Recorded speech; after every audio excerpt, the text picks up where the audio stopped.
Welcome to part two. My name is Paul. Glad you're here. Thanks for spending the time. What we're going to do is we're going to talk about the differences between the Redline rear loader beach bomb versus primarily the Bright Vision. Bright Vision was an imitation made in about 2000, released in 2002 at a Hot Wheels type convention. I believe there are a total of 4 different variations made of it, but I believe this is the real prototype. So we're going to talk about, I found 40 differences in this vehicle against the prototype. The prototype evidently is Michael Strauss got in a room with all 9 of his cars. They shut the door, no pictures were allowed, and they sat down for 2 hours and wrote down the differences between the Bright Vision and the actual. So here you go. This is the actual. First thing we'll look at, let's go ahead and look at the front. All right, the front right here. Primary difference I'm looking at between this and a Bright Vision is going to be right down here. There's no parking lights, which I thought was pretty cool. These appear to be actual original decals. I like the way they're impressed exactly into the grille. Also look at the windshield. This is a dark blue Hong Kong windshield. And I believe on the prototype there's going to be 14 ridges where the grille is. 14. Right here, where this, I counted like 50 times and I think it's 13. Could be wrong though. Okay, so that is the front. Now let's turn around and go, oh wait, let me show you a Bright Vision front. I was talking about right here, Bright Vision. Here we go, Bright Vision front. And right here is what I'm talking about, right there. See, parking lights. And then right here, you can count those if you like. I think I have that right at 14, and I think I have it right at 13 on mine. And then also right here, if you look at the headlights, see how clearly defined that is? Whereas on this, you're going to see on the headlights, you'll see imperfections. See that coming right around the edges? And you can especially see it right in here, but that's slightly imperfect. Whereas the Bright Vision is much cleaner. Now let's flip around, let's go to the back. The back showed me a bunch of differences, not right away, but one of them was this bar right here that goes over the engine. It's a very thin bar and it ends at the bottom of the top tail light right here. Also the engine right here, this is going to be that's a teardrop, whereas on the Bright Vision it's going to be clearly defined. Next thing I'll look at is if you can see right down here, this, it's a straight edge, comes straight out the bumper.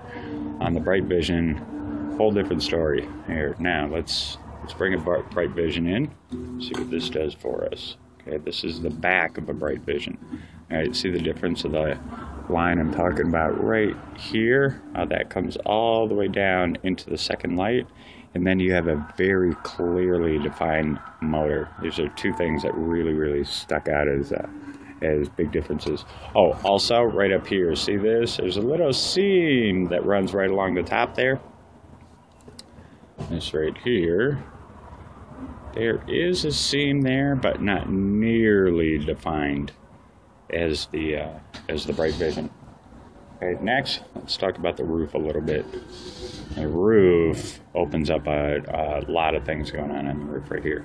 Okay, this whole piece was eventually removed, but as a prototype was in here, this is a rectangle. Note that the window is not clear light blue, but a dark Hong Kong blue, I would call it. I'm also looking right down here, right in between the surfboards. Thought this was really important. I made the mistake. When I first got this, I had to do it. I had to look at the surfboard and see if it was real, see if it said Hot Wheels or had a hole in the surfboard or what have you, like the reproductions, and it does not. But when I put it back in, it didn't go back in right. But this is a Bright Vision interior, okay? So what we were looking at in between the surfboards is right here. All Bright Visions are going to have that piece right there. This, my goodness, does not have that piece. As long as we're looking at the interior right here, you'll see that it's not black or white. Bright Visions are always going to be black or white. This is more a olive type of gray. So this might be a little too close, but see right there, see on the side loader, you can see the seat there. It's actually, they're both the same color, which I thought was pretty cool right here. And then along the top of the seat, you're gonna see there's a seam that runs all the way around. I don't know if you can see it that well, I hope you can, but there's a seam that runs all the way down the side and along the back of the seat. The Bright Vision right here seat does not have that seam. See that? Nice and round. Good detail on the Bright Visions, but it's not the real prototype. Okay, next thing we're gonna look at is the roof top a little bit. See right here, you have a little seam that runs all the way around right here. There you go. And then it just stops, as opposed to the Bright Vision, which is going to have an edge. It's not a clean cut line. You can see that second line right in here.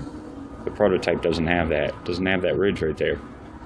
The line starts and ends right there. Notice this is a square top versus the original prototype had a rectangle top, kind of like that. See that? Rectangle top.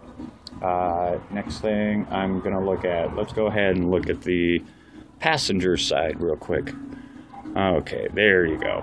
Alright, there's the passenger side. Got some very nice lines. See how the decals are exactly impressed into the seam right along the door? That was not done. That was done professionally, I can tell you that right now. A couple things I'm looking at are the door handle, which is in the bottom third of the door, and then it meets this teardrop looking thing right here. That looks more like a little divot as opposed to a Bright Vision. It's going to have a clear quarter of a circle. See this right here? It's going to have a clear quarter circle right in here. Or that might be a better one right there. See like this? It's going to look more like this. Plus, where this and this meet, see how it meets more at the bottom? As opposed to the actual, that is going to meet at the top of the door handle. See how these two line up right there? Right along the top of the door handle. Those were a couple of significant changes I noticed. Let's see. Oh, little side view mirrors are down here. See those? Those little bumps? There it is. Oops, where is it? Where'd it go? There it is. Right there. See those little bumps? Those are going to be little side mirrors. That's what they were designed as. Whereas, which looks like a little bump, as opposed to the Bright Vision, which is a clearly defined circle right there. Another difference. See that handle again? See how they don't, that meets top to the bottom as opposed to the original. This top meets down here. Okay, next thing to look at is, okay, let's go to the, alright, the vents right here. Right there, these little air vents. See how there's a nice large gap right there? And then this, I believe I counted this as 6 vents. The prototype, I believe, is going to have 7 vents. Right in, not that prototype, let's go to that prototype right here. And see, there's almost no gap between the vents and right here, and I believe this is going to be 7 vents as opposed to 6. Again, I could be wrong. I counted it 50 times, but it's really hard to see detail. Okay. Next thing we talked about the seams. Oh, let's go to our favorite part. Let's go to the base, and then this, of course, is the other side. And again, this little handle. This little handle right here is going to be more at the bottom third of the door as opposed to the top third of the door. Alright, let's flip her over and look at the base. So you can see that very well. Alright, a couple things I'm going to look at on the base. Oh, nice shot. I'm going to look right in here. There's a little divot that holds the axle in. The Bright Visions don't have that. I'll do you walkthrough pictures of that in just a second. Right here, see this ring? That intersects the R on the Bright Vision. It does not intersect the R. Next thing I'm looking at is this, see this square divider line like this? Bright Visions are not going to have that little line like that. You know, you have a SAL, S-A-L version. If this right here, see INC, if that says ING, and then also right here down at the foreign, F, it'll say FDREIGN, FD. It was a knockoff of the Bright Vision. Prototype does not have that. So the big things I'm looking at are right here, how this intersects the R. The Bright Vision, this circle is going to be a D right there. All right. And then here's a little clearer view, and then I could see imperfections in this thing. Like it looked like the wheel had been worked on. This looks like it has certainly been rolled down the track. See the imperfections along the end of the wheel. So it's consistent with it being a prototype. The legend goes there were 25 made, although I've heard up to 200 made, and that Mattel employees were given these to take home to play with, and lo and behold, they found out it didn't work right. So this whole design was scrapped, changing it to the side loader like that. So I thought that was actually pretty significant. I don't think somebody who bought a Bright Vision in 2002 would be eager to roll it on a track, because those first went out for about $400 a piece. Okay, here's the back. Again, we talked about this little piece. We talked about the definition of the motor. And one of the big things I thought was very important right here on your bumper. That's a straight edge bumper. It does not wrap around right here. And a Bright Vision is going to wrap around on the rear bumper. Let's see if I got a quick little like this. See that little wrap around? This one's a straight edge. All right, now let's talk about bases really quick. I just showed you this base. I'm going to give you a quick history. A couple of different things going on here. The top one is what they call a blank base. And you can see right here the D formation in a way. See how this does not complete the circle over here. Also notice no divots on the edges over here. Okay, so that was a Bright Vision blank base. Now this is a SAL's base, which I just spoke of. Okay, so Mattel, we're going to go down to ING, and then we'll go right down here, FDREIGN. So if you got that, it's a fake. And then notice right here, there's no circle that comes around here, whereas we saw on the prototype, we've got this is intersected right here by that machine press. So there's an example of two bases. I think we already saw that one. And then right here, oops, that's not going to work very well. I already saw that base. We'll skip that base. All right, here is the only picture I could find of the bottom of a pink VW Beach Bomb that I believe this sold in, I want to say 2000 or 2002. But notice the ring I talked about that is similar to the ring on the car we were looking at. Also the N right here of Volkswagen completes right over the O. On the base of the Bright Vision, this N is going to finish over the M right here. So a significant difference. Let's see if we can also see the little caps I'm talking about are right here. Those little divots that hold the axle in. See, that's an original, and this top one is a Bright Vision. So look right here how the N goes over the M of bomb, and it doesn't do it on the actual prototype. And also, if you look here, there's no divots that hold the axle in. Another indicator, we're playing with a real toy here.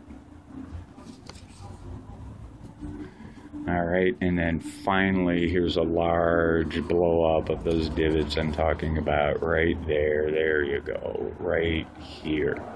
That's an indicator, real or not real. If you don't have those on the base, I can tell you right now, this is going to be a Bright Vision. So I hope you enjoyed. We probably only covered 30 30 differences. There are 150 differences, but this is the 1969 VW Beach Bomb rear loader, surfboards in the back, which I never pulled those out. And there you go, there's a look around the front. Appreciate all your time. If you have any questions, please drop me a comment. I'm also the author of the 2013 Treasure Hunter's Guide. It's available on eBay. You can also find me at findtreasurehunts.com. Thank you very much for spending the time. Good luck treasure hunting.